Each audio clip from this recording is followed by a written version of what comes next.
Welcome, everyone. Can everyone hear me? All right, wonderful. Welcome back. It's so great to see everyone here, and we have just as many people watching us online, which is really exciting. This is our third session of the Great Institutions of Cleveland. The first two sessions have been phenomenal, and I expect the same today and next week. We've had quite a few requests for recordings. The university's media team is covering this, and after the conclusion of our last session, everyone who registered in person or online will receive the recordings. So hold tight, you will get those. And before we start today's program, I wanted to give a little plug for two upcoming programs. The first one is next week. We are hosting Lauren Pacini. He is an architectural photographer who has taken pictures of many of the buildings in Cleveland in disrepair, including the university's Wade House, which is where this program is going to be held next week. So everyone is welcome to join us for that. It's a free program. Lauren Pacini is a friend of our very own John Grabowski. Lauren published this book, and John wrote the foreword for it. So if you're interested, you can give your name to our any of our staff, and we'll add you to the list and join us next week. We're offering optional transportation for a fee. The program is free. If you don't want to drive, When, can you start when? Oh, that is an excellent question. Thank you, Carla. It's Wednesday, October 15th at 7 p.m. at the Wade House, which is down next to the Music School Settlement on Wade Park Avenue. One other program that I want to share is Love Prevails. John Bosco Rutagengwa is a survivor of the Rwandan genocide, and his daughter graduated from CASE last year. He tells the story of what actually happened in the Hotel Rwanda, where he survived the genocide. So if you've seen the movie with Don Cheadle, he said there are a lot of similarities, a lot of differences. So this will be online next Monday, October 20th at 10:30 a.m. And again, if you're interested, free of charge if you tell our staff about it. If you register online, it's $5. So we hope you'll join us. And now I'm going to turn it over to our Executive Director, Ted Evans. Thank you. And again, welcome to everyone to the third session of Great Institutions. This morning I called it Great Expectations, and Andrea corrected me. So yeah, we're really happy to have you. I want to add another plug for the Rwanda-related session. I literally had a conversation with the staff this morning about that and said, you know what, this is really important to the community. Let's offer this for free. So please tell your friends, come out. It's very important that we have a good showing for that because, as you know, that's a very deep subject and very, very important. So yeah, each session so far has been really, really great and informative. We've received really good feedback from a variety of you here, those that also aren't here. And this today's session is just as informative and will be just as entertaining, I'm sure. So this week we have Maria Campanelli, Executive Director of the Children's Museum of Cleveland. We have Kelly Falcone Hall, President and CEO, Western Reserve Historical Society, and Edward Moydell, President and CEO, Holden Forest and Gardens. I had the pleasure of recently having lunch with Maria. She introduced me to the country pad thai at a restaurant. It was I'll plug that for you. Really, really good. And Ed and I also met up and had a good conversation. So I'm really excited to hear what we're all going to take part in today. Unfortunately, Kelly and I couldn't connect, but we're going to connect after this. So we'll be doing that. And also I want to thank you again to Andrea. As you all know, Andrea is our Director of General Studies and Program Marketing and is the integral piece in what you are taking part in today. So I want to thank her publicly again for that. Now, we're also happy to have John Grabowski. As you know, he is our moderator. He's a professor of history at CASE and also senior historian at the Western Reserve Historical Society. What a coincidence that we have. All right, so with that, I'll leave it to John. Thank you. Thanks so much, Ed. We've got a great program today, and we've got three really fascinating people. Had chats with them. I've had a lot of chats with Kelly. Actually, I'm retired from the Historical Society. I'm contractual now, and that's my chief historian's job there, but I'm still there. Some people think I'm part of the collection. I'm not sure of that.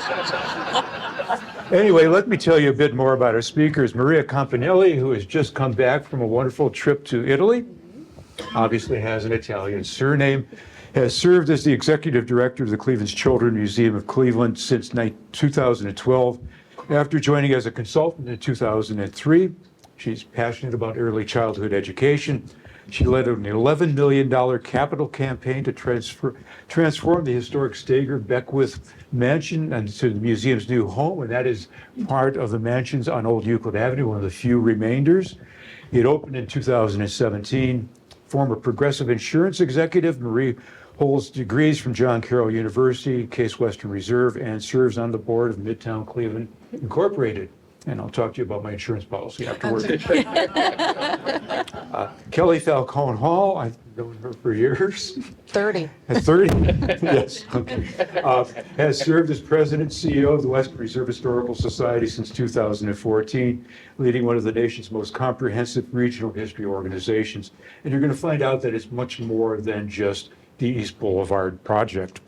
Over her 30-year tenure, she has directed museums, led strategic initiatives, and overseen the American Alliance of Museums accreditation process in 2025. Cleveland State alumna, she holds degrees in political science and American history and serves the state of Ohio's America 250 Ohio Commission. She's a very busy person. Edward Moydell became president and CEO of Holden Gardens and Farms and Forests and Gardens in 2023, overseeing both the 3,500-acre Holden Arboretum in Kirtland and the 11-acre Cleveland Botanical Garden University Circle. He leads the organization's mission to connect people with the wonder, beauty, and value of trees and plants, inspiring action for healthy communities. Ed brings extensive experience in public garden leadership and a passion for environmental stewardship. And that's going to be one of our questions we're going to talk about today, the environment. Before I get into my questions, I usually, look at the organizations and figure out what ties them together. And it's one of the things that ties them together is University Circle. Now, the Historical Society is the oldest organization in Cleveland. It started as the Cleveland Library Association in 1848. It was downtown, and then it did a reverse. It moved to University Circle in 1898. It moved to its current facility on East Boulevard in the late 1930s, early 1940s, but now it is spread all over the countryside. So that's there, and then if we're looking at the circle, the garden center actually started on the lagoon, little thing named that the lagoon, and then it moved up and it became the Cleveland Garden Center, and it took the spot that it was near where the Cleveland Zoo was at one point. And so you have the Botanical Garden now, but then with the merger with Holden Gardens, you have something that bridges the community from Kirtland to Cleveland, but you've got that University Circle link. And Maria, you've got the University Circle link as well, because the Cleveland Children's Museum in 1986 started in a Howard Johnson's on Euclid Avenue in University Circle. So that's what brings them all together. I'm glad about that. But then I had to ask you the usual question, and it's kind of who's on first, and you can take this, but what was the impetus for the founding of your organizations and the dates of the founding? Ed? I'm going to go to Sarah. This is not male privilege, okay? I accept. Okay, thank you. So, as John mentioned, Holden Forest and Gardens encompasses two major sites, the Holden Arboretum, which was founded in 1931, and the Cleveland Botanical Garden, founded in 1930. We actually have a third site. The Leach Rhododendron Research Station was founded in 1980 in Madison, Ohio. And so I think the common thread of all of the places and their founding purpose was to allow people to create connections with nature and develop a greater appreciation of the natural world. The way that shows up at the Arboretum versus the Botanic Garden is totally different. And each one of those was a little bit of a national first. So if you go back in time 100 years, 100 years plus, Cleveland was the 5th biggest city in the United States, significant industry, significant population, significant pollution, significant disconnect from the natural world. And I think that these places were viewed as a little bit of the antidote to that. So Cleveland Botanical Garden was the country's very first civic garden. And the whole idea there was a group of leading women volunteers in Cleveland that wanted to create a place where people could come, learn about horticulture, gardening, plants, and then take what they learned back to their communities and make them better. It was a novel idea way back when. And then the Holden Arboretum was the vision of Albert Holden, who passed away in 1913. He was a mining executive during the time that he was alive, though he developed a real strong connection to the natural world, passed away way too soon. His sister convinced him to change his plans from he was going to support the Arnold Arboretum at Harvard University to support the development of that arboretum. Sister convinced him to do it for the people of Cleveland. But it was actually 17 years after he passed away that they even found a site. And the whole idea there was creating a place where people could come and learn about horticultural science, conduct experiments, and it grew from 100 acres over the course of 50 years up to 3,600.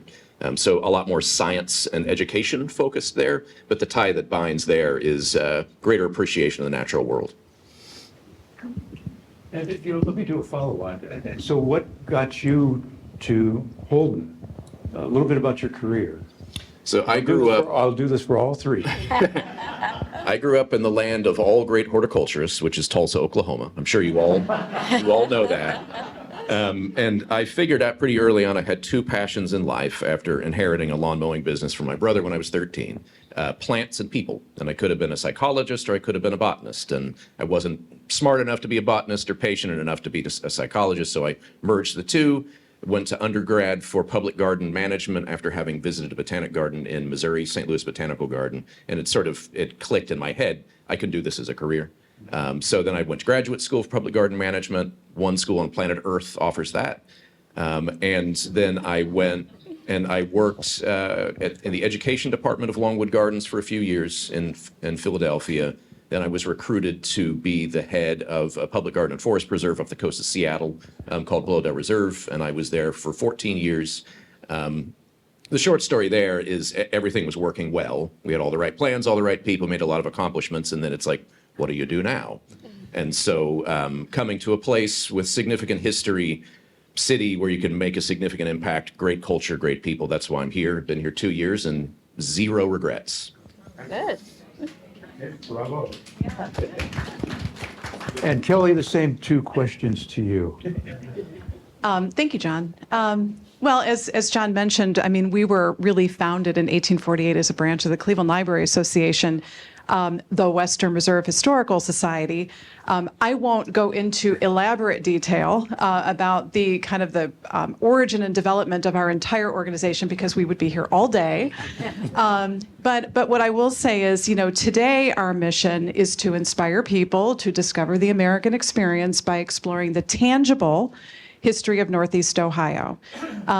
When we were founded, it was not that succinct. And so if that feels very broad today, 100 and almost 70 years ago, it was anything related to the history, culture, and development of the West.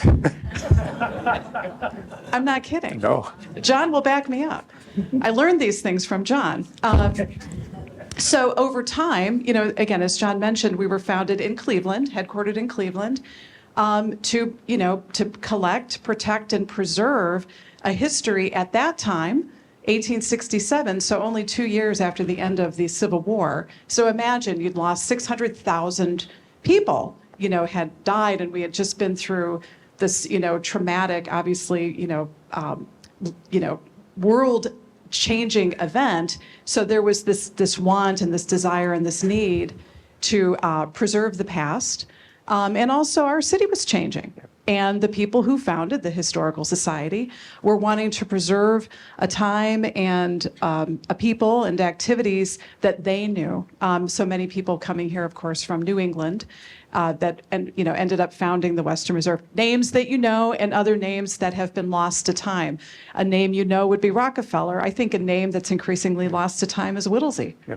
Probably Charles Whittlesey. So over time, we started as a library and archive, which we still have, which I will say on the record is the beating heart of the institution, the library and archive in University Circle.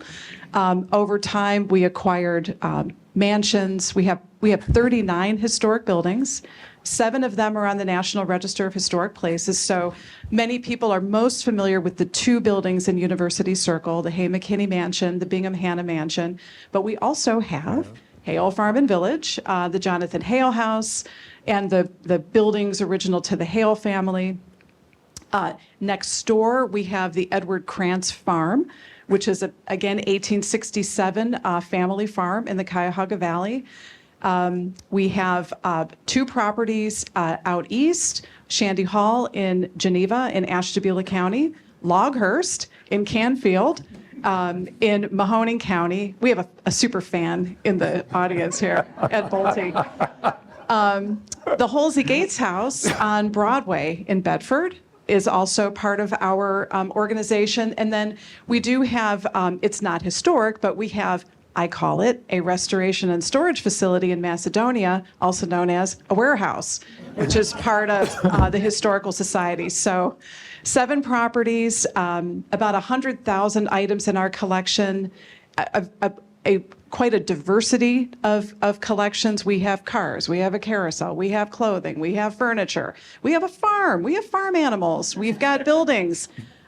I'm forgetting, dozens of things. So we are actually an American history organization. And, I don't know what more to say about it. Like I said, I could go on for an hour about our place, but what I will say is I look around the room and I do see a lot of familiar faces. And it's such a wonderful organization in continuous existence, again, since 1867, just accredited by the American Alliance of Museums for the first time, which was a huge achievement for the organization. And people are able to come in to the Historical Society through the door of their choice, whether it's the library or the carousel or Hale Farm, cars. That's generally how people affiliate with us. And then I think kind of through that door, they come in and they discover that we're so much more, that we are an American history organization with collections that are global in their impact and their reach. So I'll stop there. Well, the question then is, how did you come in the door? Through family history. Yes. So I do have a master's degree in American history, but my story is I'm a Clevelander, born and raised, and at Cleveland State in the late 1980s, they created a requirement that you needed to take 2 courses in African American history. That requirement is still there today, thankfully. And the professor that I had required us all to do a family history research project. And he said, you are going to interview every single person in your family because they're not going to be here forever. And you're 19 years old and whatever.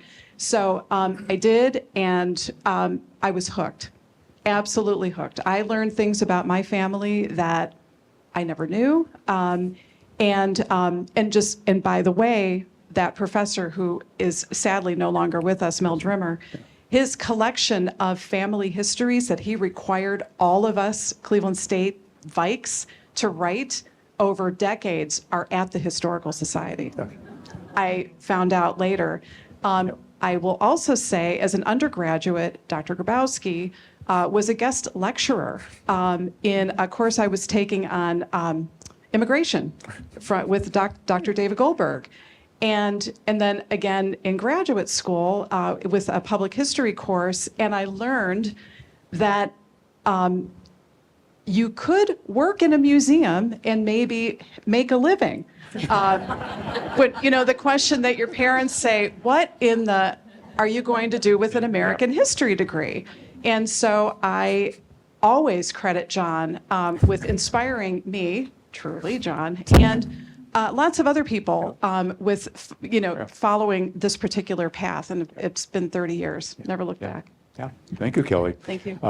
When I changed my major from chemistry to history, and I went home to my mother, and I told her, she was widowed, she said, "What the hell are you going to do with that?" Anyway, Maria, yes.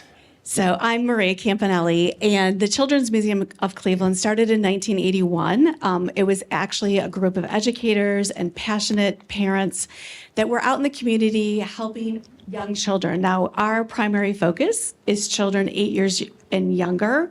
We actually launched the museum in 1986 in University Circle in a Howard Johnson's restaurant. It was very, very small. And the museum kind of got stuck in its location. I think it was a great location, but lots of challenges for the museum itself. But I think the impetus for the museum was really when it opened in 1986. We were really learning just how much children learn when they're 5 and younger, especially in those years, birth through 3 years old. It's the time when your brain is developing the quickest, the fastest. And so this maybe period of education that was overlooked, children's museums really brought that to the forefront and said, no, we need to be the voice to make sure that play and educating our young children through play is what is starting to happen. So when the museum opened in 1986, there was less than, I think, 100 children's museums across the country. Today, there's over 400. And so, again, the way I was raised is my parents said, go out and play, be home when the streetlights come on. That doesn't happen anymore. And so giving our children and our parents, our families and caregivers, a safe place where kids can go. It's not prescripted. There's lots of loose parts. They're the curator of their experience. And what's so great is while they're playing, they're learning. They're meeting new friends. They're learning how to share. They're collaborating. All those neurons and brains are developing. They're learning new words. And so all of that is why the Children's Museum business has really kind of grown up and become forefront. You know, that leads me into a question I have. I was going to ask later, but it's appropriate now, and that is the role of children in your operations. And you know, as I've been around a lot, I've watched that grow and grow. So, you know, Maria, you've got children as your primary clientele and their parents, right? Correct. Right. Ed, what goes on in Colton? Children, I think, have been a principal audience really from the beginning for both places, but increasingly so, and the approach to it's changed a little bit over time. So I think just a couple of examples at the Cleveland Botanical Garden. How many of you have visited the children's garden there? It's awesome. So just celebrated its 20th anniversary, and I think that was a pilot for Montessori-based kind of experiential play type facilities across the United States, and we just went through and redid part of it last year. And I think that to capture kids' attention, you know, they have to have a good time. And so I think that's part of what they're able to do there. So there's physical places outside, and then inside at the Botanic Garden, we also have a perennial play space that's for fine and gross motor skill development. And we want to be a place where people can bring their kids year round. So, you know, a lot of times when it's cold outside, you'll see a lot of folks out at the Botanic Garden. At the Arboretum, I think that there were things dating back a long time, like camps.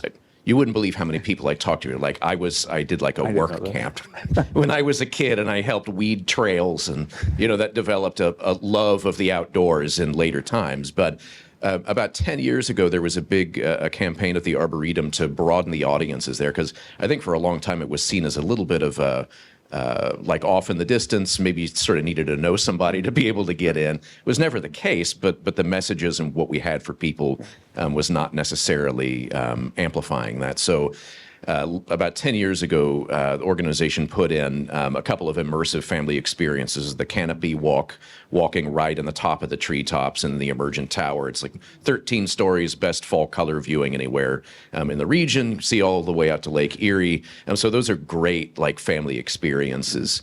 And we also, like, we moved here a couple years ago, I was really thrilled that my kid one of my kids came back about 2 weeks after we moved here from a field trip at the Arboretum with free admission passes for the family to come in. I was like, I didn't even know we did this.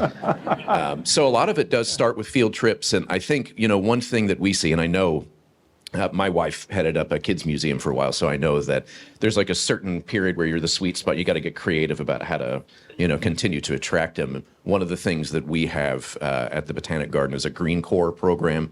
It's a paid internship program for high school students, 15 to like 18, and so they can get immersed in what it's like to, have their first job.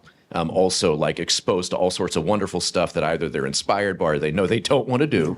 And that's a way that you can go in and hook them at a little bit later age. Those are a few things we do. Kelly, I'll ask the same question to you, but I'll preface it. We have the Euclid Beach Carousel. So is that for nostalgia or is that for kids? Both. Both. So yeah, I mean, like Ed and we all, as you'll hear if you come to all of these presentations, well, field trips. I think that is probably a key way that young people are introduced to all of our institutions. We get about 25,000 students annually just at Hale Farm and Village, and then also many students still visit the Cleveland History Center. But in addition to that, so how do you, once they're introduced because they're on a field trip, how do you get them to come back with their families? Is always something that we're working on. But John mentioned the Euclid Beach Park Grand Carousel. Without getting into all of the history, we opened that in 2014, November of 2014, and it was a game changer, I think, for the organization, physically, culturally. In terms of its appeal, I mean, it is one of the largest artifacts that we own and operate. But the fact that you can touch it, get on, ride on it, we did literally remove a wall. So we broke down a wall and we installed this beautiful glass pavilion right there on the corner of 108 and East Boulevard, and you can ride on it. We have to tell people that, yes, you can touch it. Yes, you can ride on it. And then you have, again, kids of all ages, 0 to 100, love to ride on that. But so once they've done that and they can touch the carousel, then they want to touch everything else. And so we have our super fans in the room. Like, you can't, some things you can and some things you can't. And so that's, I think, an ongoing challenge for us at the Cleveland History Center. At Hale Farm, it's a completely different experience. There's 90 acres, there's no walls or ceilings, and most of the things there you can touch, plus there's farm animals. So, but I think that we have proven ways of bringing young people in and their families, but we've had to be very innovative about how we continue to attract them, because my 24-year-old daughter is here today. I have a 16-year-old son. I mean, he's like this all day long. So, how on earth do you get a young person to come in if it's not on a field trip and engage with them? So we've had to be very innovative about technology. That bounces to a question, and traditional audience, quote, traditional audience and new audience. So as you do these things to attract a new audience, does it impede the traditional audience or not? I guess at the Children's Museum, we're kind of the first museum that the family will be introduced to. Okay. And so we're really trying to create the lifelong learner from a very, very young age. And from there, we can then move on to the other museums. And I think what you may notice is that all three of us, as well as all the other cultural institutions, we all work together. It's not a competition.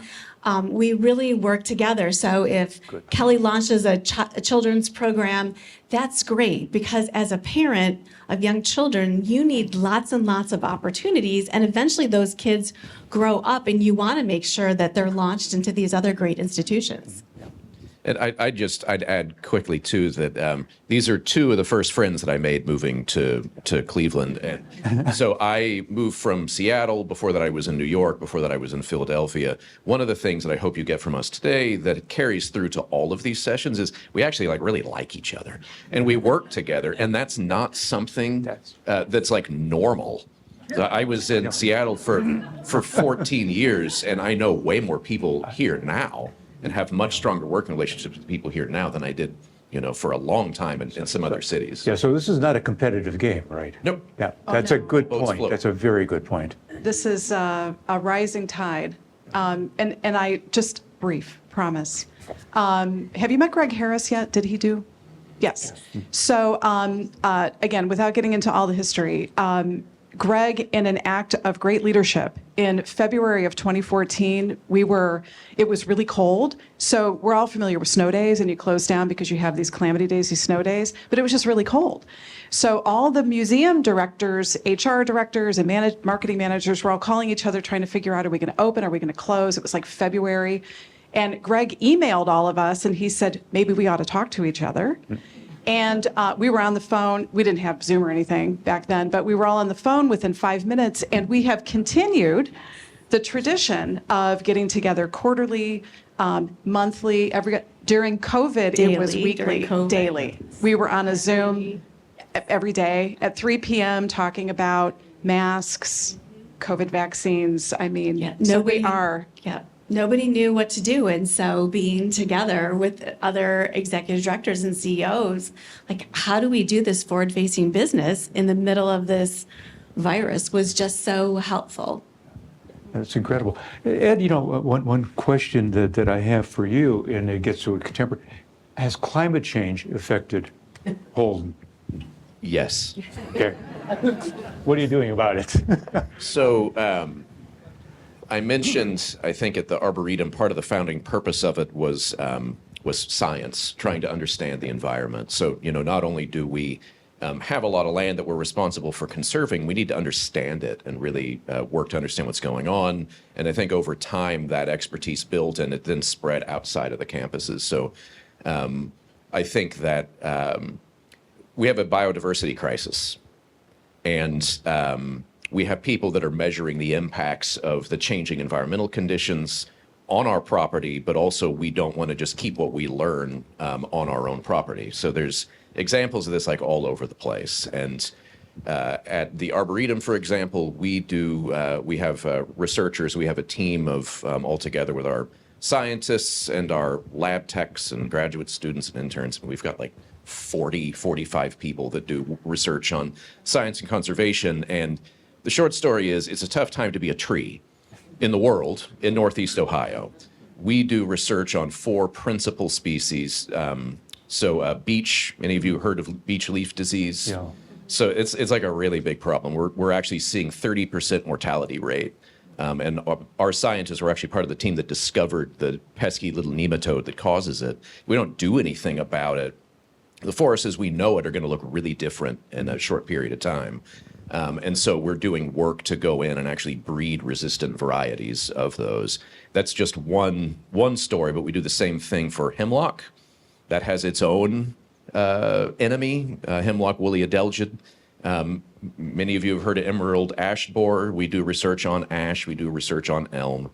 And that's just in sort of the forest area. And we recognize in urban areas, there's all different types of stressors there too.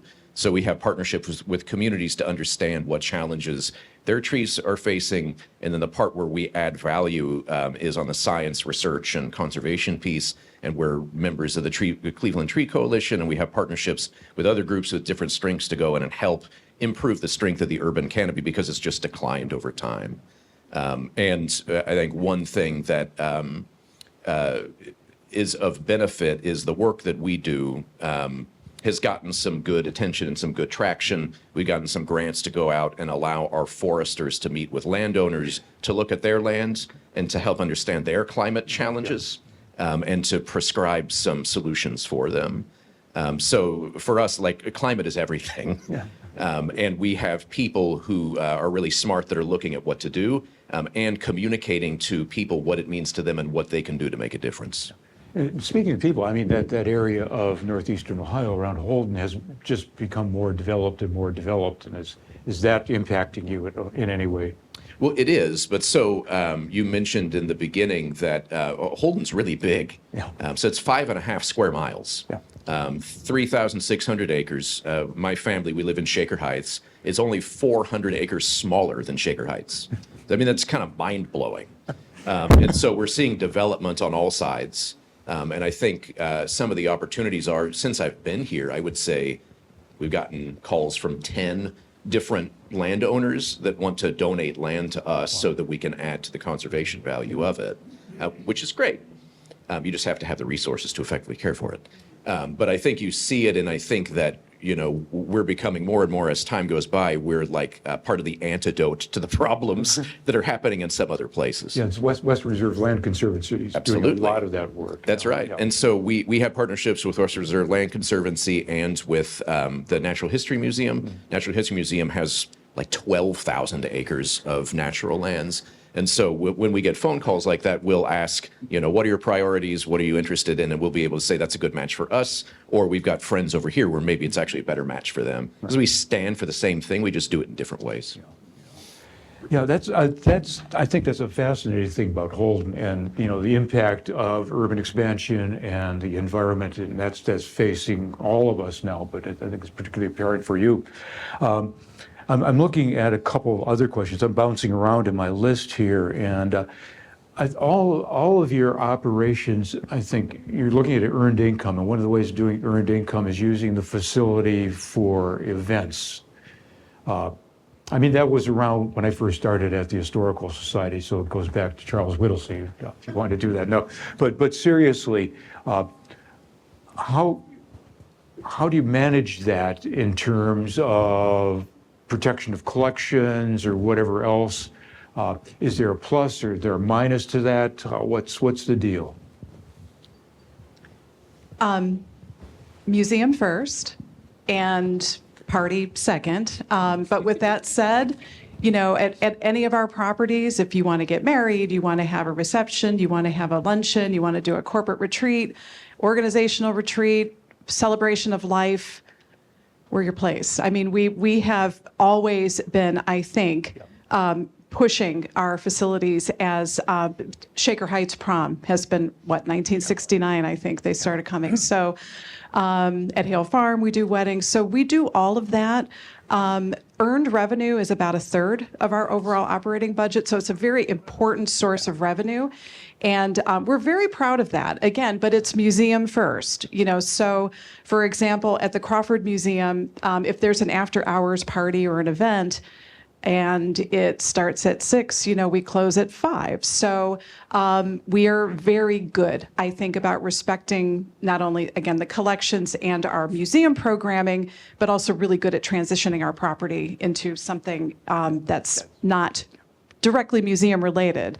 I will add, if I may, we're also really interested in always thinking of new lines of revenue, new lines of business. And I mentioned earlier the Krantz Farm that is located next door to Hale Farm and Village. We've recently invested about $1 million into the farmhouse and the property, and we will be opening that as an inn for overnight accommodations, which is something entirely new for us. We're a museum. We're not in the business, the hotel business or the accommodation business, but we're really excited about it. It's not open just yet, but we will be sure to let everyone know because people always ask, when they come to Hale Farm especially, can I stay here? Can I stay in that old building? And we say, well, no, where would you shower and go to the bathroom? So history and hospitality have always sort of gone hand in hand, I think, at the Historical Society. And we've always had staff like John and myself as, longer term people, but I think new people get really excited about opportunities for, and there's other sources, but I thought I would maybe hit those two. Those are major sources for the, I'm speaking for the society. It's a big part of the budget. And, if you go there for a prom and you've never been there, then you know about it. And there's a add-on that comes from these things. So, yeah. Yeah, I think event rental is a newer line of earned revenue for the Children's Museum. And just kudos to the people who have gone before us in these great institutions that have endowed the institutions. The Children's Museum being a newer museum on the scene, we don't have an endowment. So the difference in our operating budgets is we run 70 to 75% earned revenue. So if the programs we're running doesn't cover the cost. We have to go back to the drawing board and rethink it. So we're just a little quicker on making sure the financials make sense. But next weekend, Saturday night, we're hosting a adult only, because there will be alcohol, mommy juice, as I like to say, haunted Halloween party at the Children's Museum. So it's a great way to introduce the museum to either young families who don't have kids yet, or on the other spectrum, people who just want to come see the mansion and might not have a reason to come with children. I was going to ask you that because you have, one of the few mansions left. Yes. Are you really beginning to market it as that mansion? Yes, yes, we're really, the home has really become a fabric of who the Children's Museum of Cleveland So is. can I go up to the Widow's Walk on the top? You can't go to the Widow's Walk, but I can take you to the ballroom. Okay, that's fine. Yeah. This is fascinating. I'm, looking at how cultural institutions, survive and create, the income they need to function. So I think many of you know that our organizations merged together about 10 years ago. And we have one place that really excels in it and one place that it's pretty new.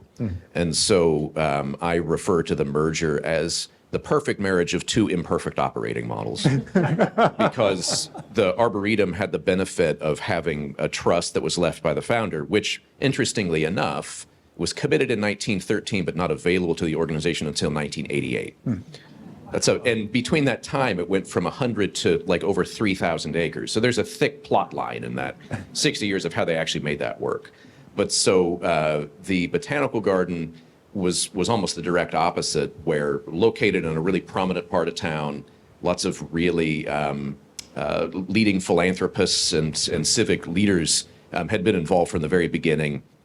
There was an expansion there done about 20 years ago that really focused on elevating it up as a cultural attraction and having the necessary facilities to conduct large events and exhibits like this. So at the Botanical Garden, that's part of what it was built for, is we can host wonderful large gatherings. We do a good job of it, and it generates a fair amount of revenue. So in an average year, it's $500,000 to $600,000 a year or so in earned revenue, which is really important for us. At the Arboretum, it's maybe like 30,000. Yeah. The largest interior space we have there can fit. It's like half the size of this room. So I think part of what we're trying to do now is how do we level it out a little bit? Right. And at the Arboretum, it's literally in 2 counties, neither of which is Cuyahoga. So you have the ability to pull in a couple of different audiences there and balance it out. Yeah. But I think your point at the beginning is really important. It's like museum first, event venue second. Yeah. And then when we think about exhibits too, sometimes you can end up with exhibits that are, it's like the tail wagging the dog. What we are trying to do is the idea of plant-powered exhibits. Because plants are really cool. Yeah. And you can have exhibits that are both really interesting to people, can generate revenue, but actually do fulfill your mission. Mm-hmm. It doesn't just have to be wacky, wild stuff. Yeah, that's really creative thinking on this, and I'm looking at University Circle. Almost all the institutions in the circle will host events, from the art museum all the way through. It's not competitive because, and for what I would see, and I'm speaking here, is it brings more people to the circle. It gets them into a place they may never have been before, and they look around. So it's a great marketing tool. Yeah. The other question I have is the ever-changing technologies of communicating, teaching, and whatever else. And how are your institutions keeping up with that? How are you utilizing it both to build audience, but also maybe to help people more deeply explore the collections that are there? And I'm going to toss this up, and you can fight for the first response. Well, I'll go first because we don't have children behind glass. That's not what we do. And because of the age of the child, 8 and younger, we're really focusing on no to little technology. Their brains are so new, and really, especially the 3 and younger, are focusing on the human interaction. How do we collaborate? How do we communicate? I say something to you, say something back. And so that's how the child's brain is developing. So we are treading very, very lightly on technology. During COVID, a lot of my peers within the Children's Museum world, as did we, created online programming that wasn't really well attended. And when we reopened, it was like the revenge. Everybody was coming back because they were craving that human interaction. So it just has to do for us is we're on kind of the other end of the spectrum of that our audience, 8 and younger, are so young. We're treading very lightly with technology. So I would just, add to what Maria's saying, and maybe a different tact. Social media has become really critically important, I think, for all of us, obviously. At our place, if you can't see it in person, we do have some really good photography. So, I think we've got some pretty active social media accounts like the Crawford Museum, the clothing and textile collection. I mean, there's some really kind of incredible Instagrammable areas of the Historical Society. So we really do try to push that. And so I think we've done a pretty good job, although I think our marketing in that way can always be better. But in terms of the experience, I mentioned earlier, I go back to that word tangible. We tried, we did a lot of online type of programming, and it's just not nearly as well received because I think people just want to come and visit. Yeah. They want to come visit. They want to see the automobiles to the degree that they can touch things in our places. They want to do that. They want to smell the smoke and other sights and smells at Hale Farm. It's really hard to replicate the experience through technology, but we do have online exhibits and we do meet virtually, when needed. We have a board or a committee meeting that will do a virtual meeting. We find those to be pretty well attended. So I think it's a mixed bag at the Historical Society. I will say a very critical and very important area would be digitization of our collections. And, we probably got a very late start with that. I know, again, John and I would just go like this. I mean, we've got, 4 million items in our library collections, about 70,000 linear feet of materials that we have been collecting and amassing since 1867. So everyone, it's going to take a while to digitize these collections, but we are doing it in a very strategic, very thoughtful, very curated way. And again, as funding is available, because digitization is not cheap. So I did want to mention that as a very important area of technology that, if we could do it all tomorrow, we would. Yeah. I thought we had a lot of stuff until now. Yeah. You didn't count the blades of grass, have you? Yeah. Oh, okay. But so I would say my response would be similar to my friends here. And one thing that I would highlight is that we're a living museum. So when you go to the art museum and you see the accession numbers and the like the nameplates and interpretation, we manage the place in the same way. Our collections are just living. So every tree, every piece of woody plant material, even a lot of the perennial plants, those are all a part of our collections. And one of the newest things that we did, we got our first grant from the Institute of Museum and Library Services to go in and digitize and map the entire collection. That had never happened before. Wow. So it had been that the leading plant nerd database in the country was actually headquartered at the Arboretum for about 10 years or so. Then we kind of fell behind a little bit, and now we're back up in a position of leadership through this grant. So now you can actually go to our website, and there's a program that's called Flora Finder, and you can find yourself, it sort of locates you on the property, and there's a dot represented for every single tree, every single shrub. And you can go in, click on it, and you can see pictures of it. You can find out where it came from. You can learn a little bit about it. You can imagine how huge of a project this was. But you can do this at the Arboretum, at the Botanic Garden, and at the research station. So that's one where, like, in part, I feel like I've used the sort of antidote comparison a couple of times, but we're the antidote to technology. However, you have to meet people where they are. Yeah. And so I think there's a lot of people that really do want to learn more. They want to engage, but you have to create technological opportunities that really do elevate up and deepen connection with people rather than separate it. Yeah, and it's interesting because you bring up the point that there are two different views of technology, and we're using technology right now to speak with you, essentially. So It's a tool, those are right? the useful ones, and you get that. I guess the other question, one of the other questions I have here, and this is a contemporary one here, have the politics of the city and the nation, past and present, had an effect, if at all, on what you collect or choose to exhibit, traditional versus avant-garde? I mean, there are issues, there have been in the past, they are in the present. How are they impacting your operations, if at all? Well, I'm not really answering the question, but just kudos to everyone who lives in Cuyahoga County and voted to renew Cuyahoga Arts and Culture. That is huge for us to have public dollars. Thank you. Thank you, thank you, thank you. And that is a big financial contributor to the Children's Museum of Cleveland.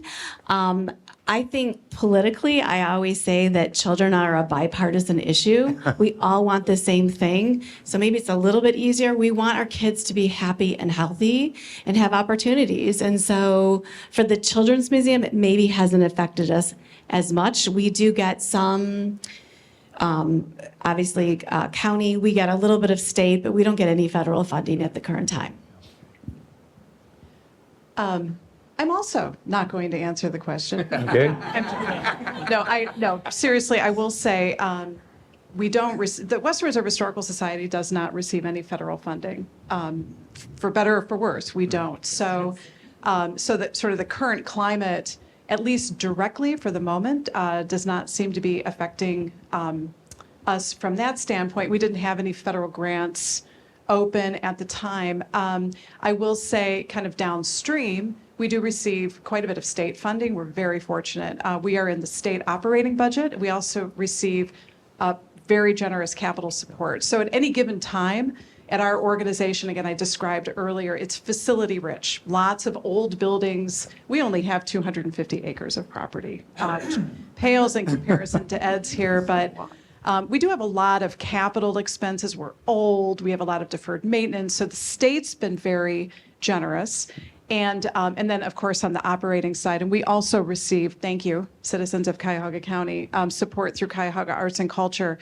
Downstream, if state funding is affected by federal funding cuts, that might impact us down the road. But it's business as usual at Western Reserve Historical Society. We've been doing this, as I said, for almost 170 years. And we are for all of the people of Cleveland and Northeast Ohio and really Northern Ohio. So our collecting is consistent, our processing, the experiences. I think, again, I see a lot of familiar faces. We are about to, we're in the planning stages, and next year we'll open an exhibit called the International Heritage Gallery, where we will somehow attempt to represent all 120 different ethnic groups in Cleveland and Northeast Ohio. We're going to do it. We've been talking about it for decades, and John and I are both deeply involved as members of the steering committee on that. Wish us luck. But again, we have always been about the people of what was then the Western Reserve, what is now Northeast Ohio. So, I'll add a personal note to that because some years ago we started an LGBTQ plus archive at the Historical Society, and there was a little grumbling about it, but it has become one of our best collections. So we've been able to, and the African American Archive started in 1970, and so if we're watching all of our museums move with the times, and that question about the politics of today is a past view versus a present view, I think, and that's where we go. The plot with us is a little bit thicker. Yep. I would mirror much of what you mentioned, but we do receive a fair amount of federal funding. Yeah. And state funding and local funding. And a lot of that is from the U.S. Forest Service. The short story is we're good. I think, to borrow your terminology, nature is also a bipartisan issue. I think one thing that we all inherently know, but we forget on a regular basis is if it weren't for plants and trees, none of us would exist. It's a pretty powerful thing, right? There's lots of reasons to love plants and trees. And I spend a decent amount of time in D.C. And Columbus talking to elected officials, and it's just a matter of what the right true story is. because there's all sorts of wonderful motivations for it, to support the kind of work that we do, whether it is conservation, climate change resilience, economic opportunity, clean air, clean water. I mean, you name it. It's really there. It's just a matter of being able to authentically and compellingly connect with people about something that's meaningful to them. So we receive on an annual basis like $1.5 million in funding that could be subject to change. We have significant urban forestry efforts and significant rural landowner support efforts that help encourage forest resilience. Our urban forestry grants were paused, reviewed, and released, and those are a small fraction of what we do. Big part of it is the rural landowner support. So we can go and consult with people within Northeast Ohio, landowners, because 85% of forested land in Ohio is privately owned. So if you want to make a difference in terms of forest conservation, that's who you have to work with. And those are really big grants. Those continue on, and there's been no interruption to them at all. I mentioned the Flora Finder project. That was the first grant that we got funded by IMLS. Some of you may have heard that IMLS was suspended. Yeah. And so we got 90% of the way through our first grant with that. And luckily, we basically completed all of it. And then we'd submitted another grant that we just kind of gave up on because everything was all closed down. Last week, we got a note, congratulations, you've gotten a new IMLS grant. So it's Phoenix from the ashes. And I think, to your point, part of the way we've tried to do this is you do the right work, you do it well. You connect with people about the kind of difference that it's making, and then you just accept the consequences and move on. And so I think that's how we're approaching it. And I think also one of the tenets of what we do is we try to focus on the science and the outcome and try to not use any divisive terminology or language that people could read into and ascribe meaning that is not intended. Yeah. The last question, because we're getting close to questions from you. This is a crazy one. I think I did this after a glass of wine last night. But if you hit the jackpot, so to speak, and got an endowment beyond your dreams, would you continue to focus on earned income? What would you do if you became rich beyond your dreams? Do you mean rich like the historical society? Not you. No, not That'd be that. really- Me, yes, not you. But Well, because the answer is, I give some of it to the historical society. So, I only think about this all the time. And so, if we were to receive an endowment beyond our wildest dreams, most of those 39, 40 historic buildings and all of that property that I mentioned, almost none of it came to us with any money.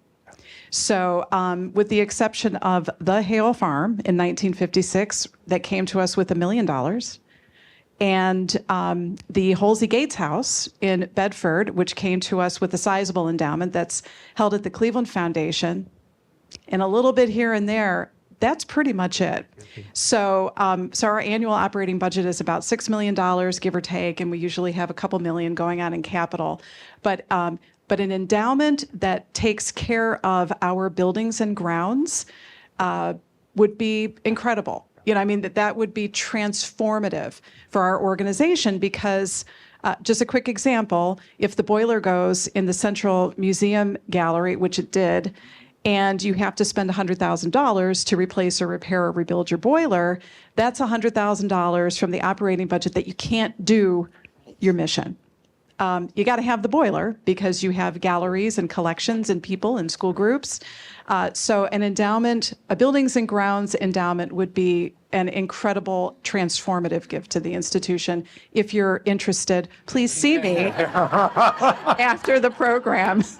And we have a lot of roofs too, right? Yeah.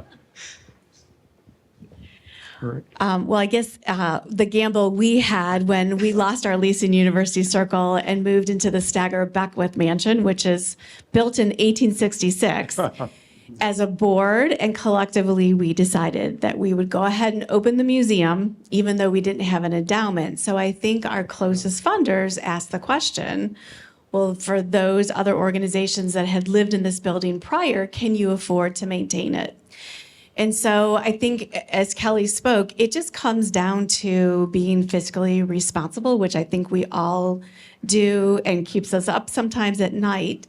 We now have, just over the last 8 years, you open a new place for 2 years, it's phenomenal. COVID comes and shuts you down for 3 years. Gets a little scary at times, but we now have enough money that the roof, the elevator, and the HVAC system could be replaced. And that was from my business perspective. And when I began working at the Old Children's Museum, the elevator broke down, the roof was leaking, there was no money. And so I want to make sure that for futures to come, that this building is taken care of.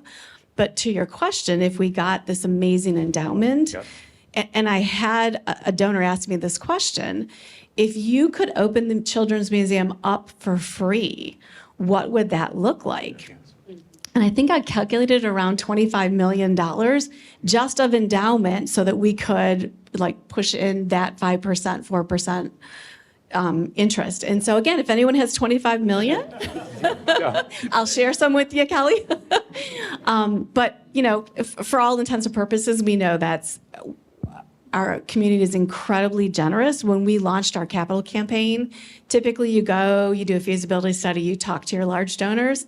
I said, well, I can save a little bit of a consultant fee there because we didn't have large donors. And so we mounted this $11 million capital campaign without any large donors, about one. And we put the money separately into its own checking savings account, that the money was not touched, that if we couldn't raise all the money, it would be refunded in whole back to the donors.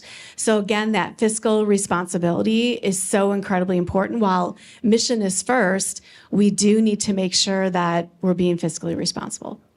Now, I think, before we open questions, that what we're hearing here is we're seeing the results of a city that has done incredible, the community has done an incredible job in creating cultural institutions. We're 3/4 the way through this program. There are more that we'll be doing, and that legacy is one of the prizes of Northeastern Ohio. And that legacy is something that needs to be supported. Because this is just incredible. And I thank you all for this presentation. And we're going to go to the audience now.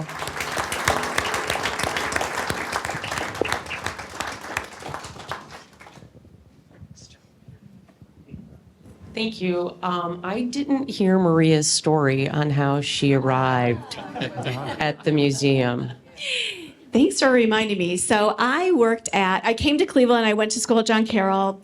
I then started working at Progressive Insurance my senior year of John Carroll, worked there for 13 years, actually went to Case Western, met my husband, so I got my MBA and my MRS degree together. And after 13 years at working at Progressive, we had our first daughter came 15 weeks premature. And so this community we live in with University Hospital, a Cleveland Clinic, and Metro is just absolutely amazing. I hope you never need it, but just an amazing medical society we've created.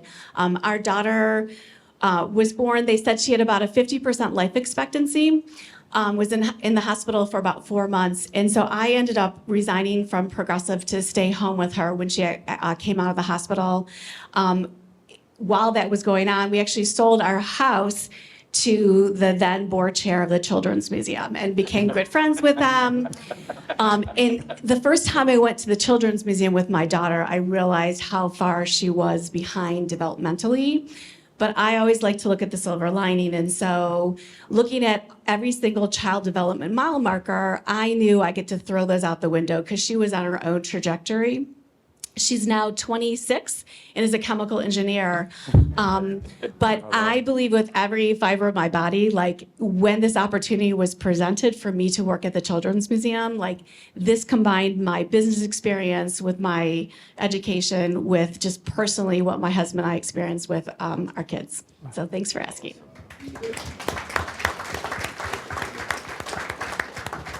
Hi, thank you.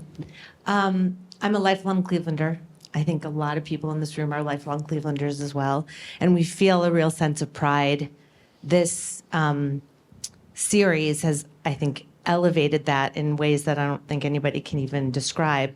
John twice now has talked about how we punch way above our weight in terms of the arts and culture in the community. So I'm wondering what you think, if any, is our national footprint, like how we're seen in the rest of the world, what the world does for us, and how we, as proud Clevelanders, can see ourselves in the rest of what's happening in the world.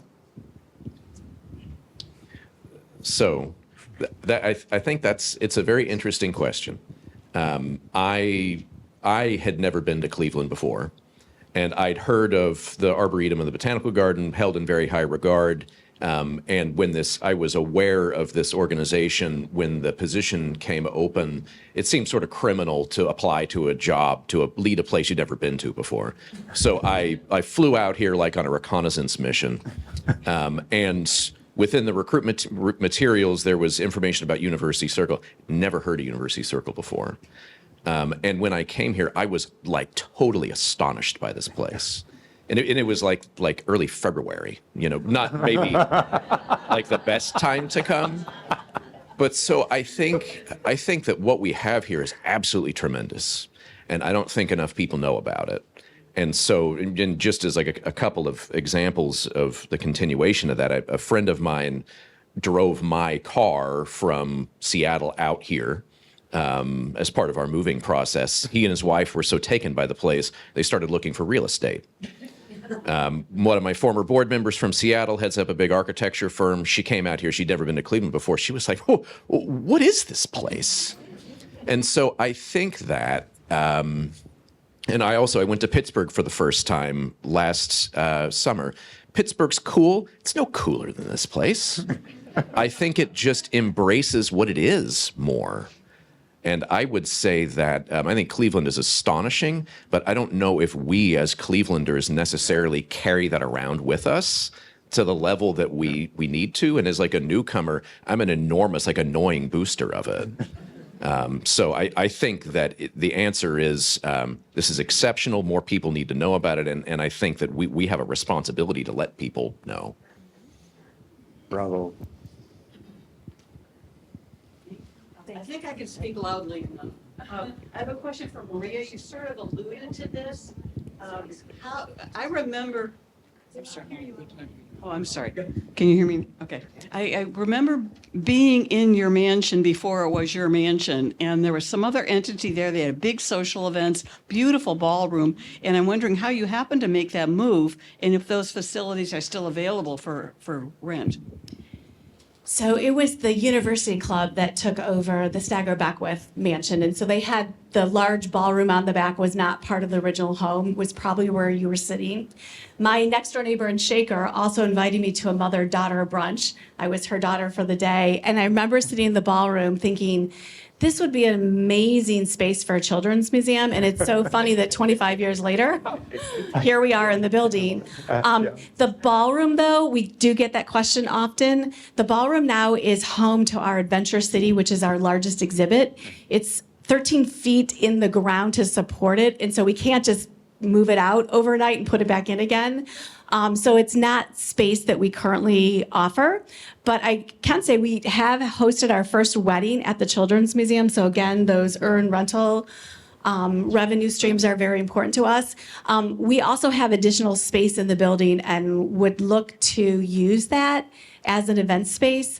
Unfortunately, it's going to take an elevator, which is going to cost a couple $1 million, and we're working on it, but we'll get there. But we have hosted events at the museum, just not in the ballroom. We can't host 250 people in the ballroom.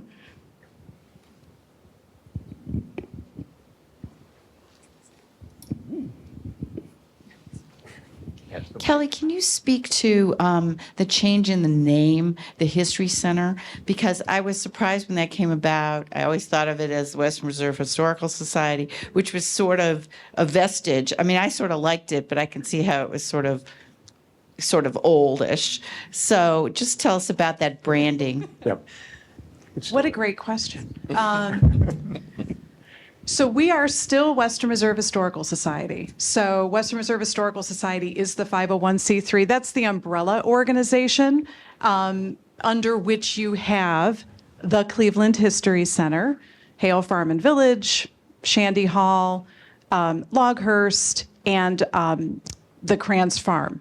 What did I miss? Halsey Gates. Halsey Gates House, thank you. So we are still Western Reserve Historical Society. So what you are referring to is Cleveland History Center.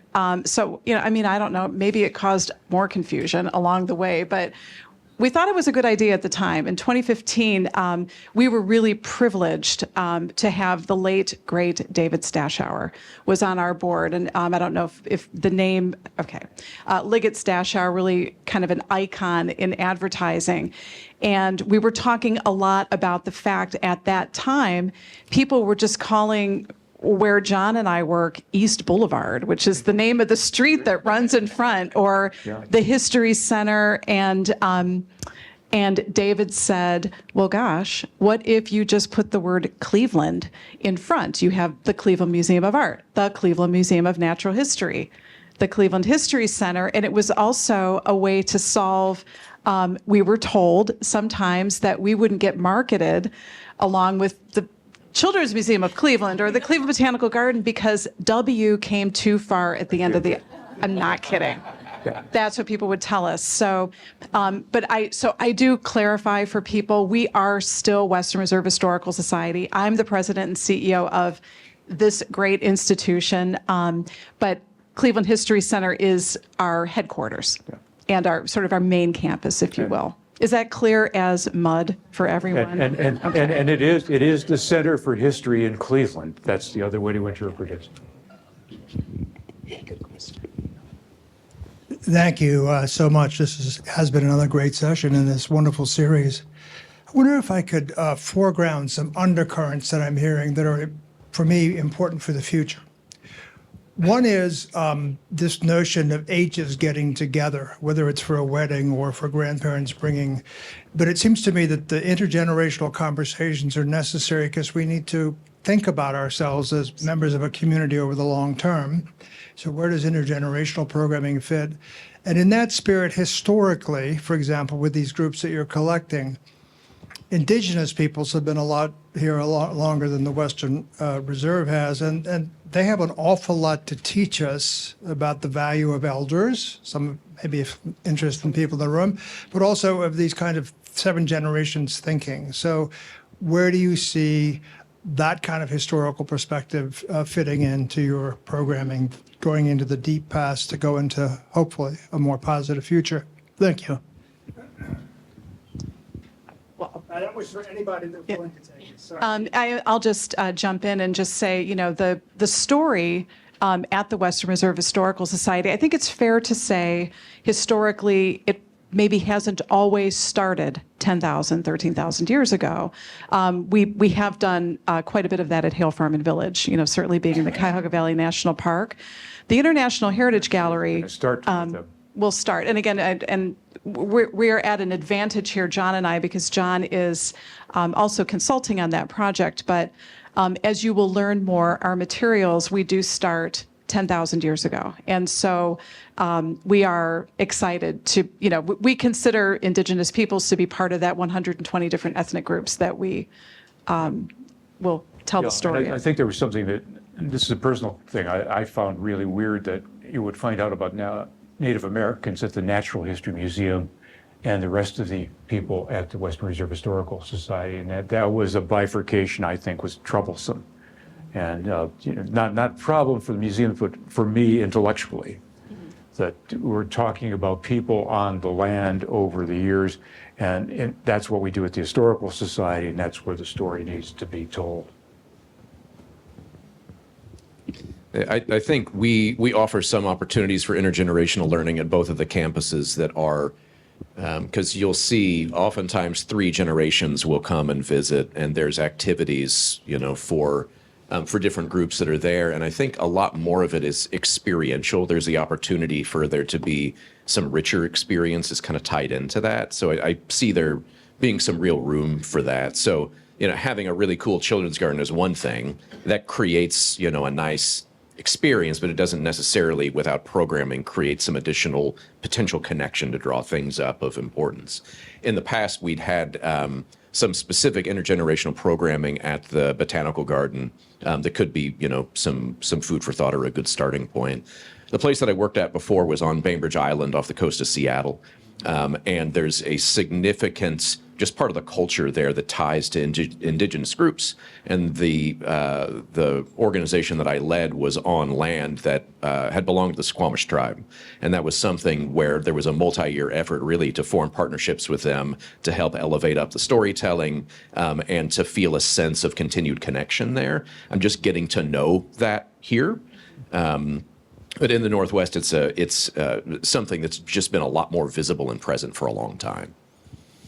Yeah, and just along with the Children's Museum, I think because the children obviously don't drive, so they need their caregivers to bring them to the museum. And a lot of time it is the grandparent. And so again, we do see a lot of that intergenerational. And the one thing I think we really tried with our new location at the Steger Beckwith Mansion is to make sure it felt comfortable for adults, because we knew our former location there was no place to sit. And so 2 hours of standing. We do have a brochure about the history of the building, which people do like to hear. And then actually on the second floor, we have a Making Miniatures exhibit where we debut Kathy Lincoln's dollhouses, which are also of importance to us. So thank you very much, and it's great to hear about the cooperation, and we've been hearing that through the other sessions that we've had. So I wonder if, as a group, you have ever thought of ways to promote Cleveland or to advise us as citizens who are interested in our institutions very much and attend them about, give us ideas about how to help advertise Cleveland, because we definitely aren't known and we are a fantastic city. I just want to point out that we have someone from Destination Cleveland here today. So keep in mind that they're here as you answer.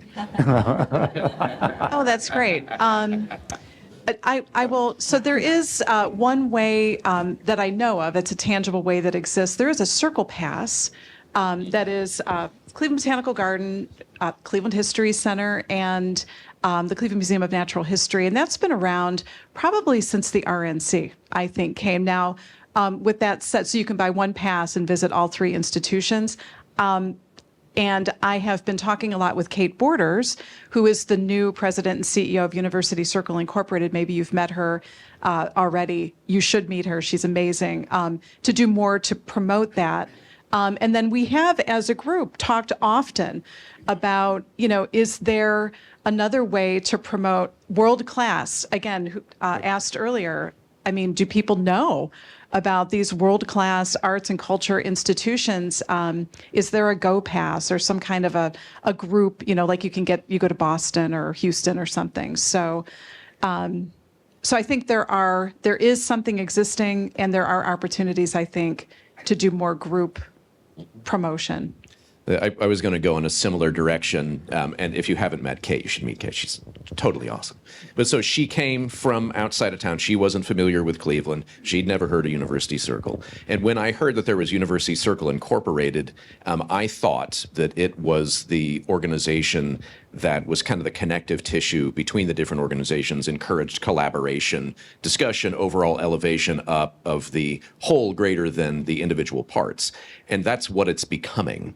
I think what it was before, the challenges and the opportunities were just really different for the last 20 years.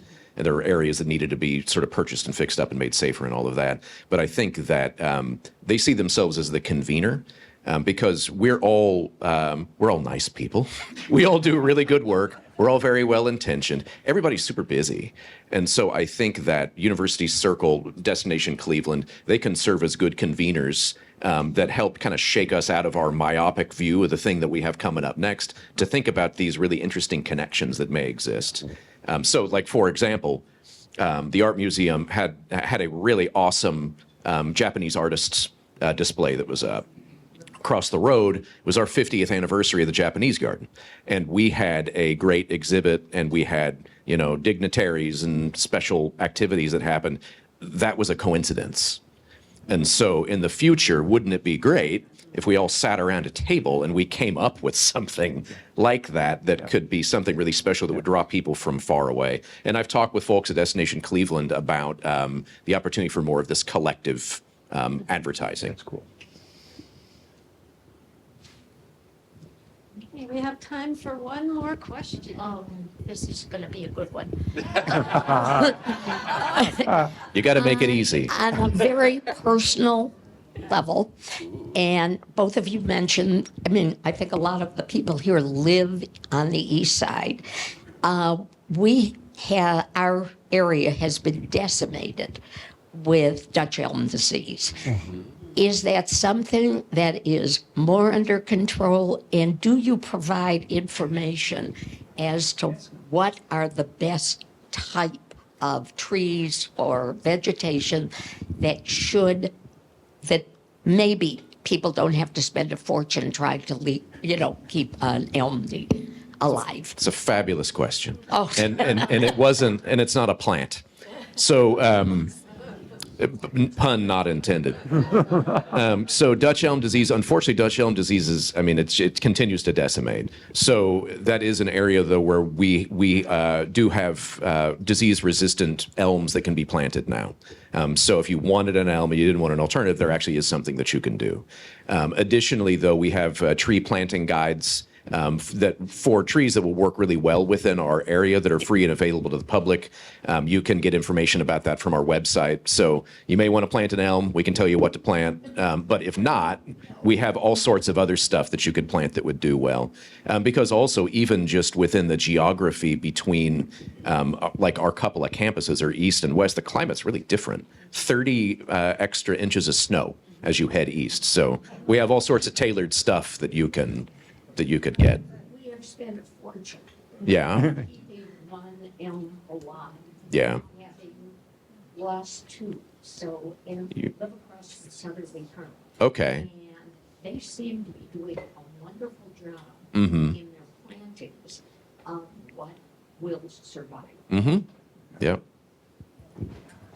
All right, so that'll be the conclusion of the question. So, first of all, one final time, let's thank our panel.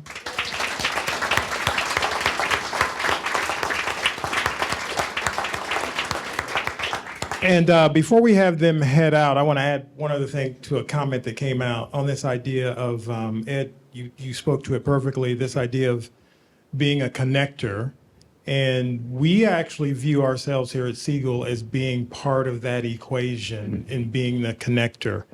You know, as an example, when the Great Lakes Science Center has an exhibit on bioengineering or a movie on bioengineering, we're talking to folks about coming here to learn some things that are very relevant to that film, right? Likewise, if there's a Picasso exhibit at the Art Museum, right, which there was, we'll have someone here who's an expert in Picasso to provide that link so they're more educated when they show up. And we'd like to do more of that with these organizations as we move forward. So, you know, we can be viewed and be a critical cog as far as being that connector in helping you to learn more about Cleveland and other areas. So wanted to throw that out there because that came up. So what we'll do now is we will have Andrea take this group to room 121, where we're going to have a reception for the folks who are going to be joining the reception. And I'll let them get out here. Thanks, everybody. Thank you. Yeah, thanks.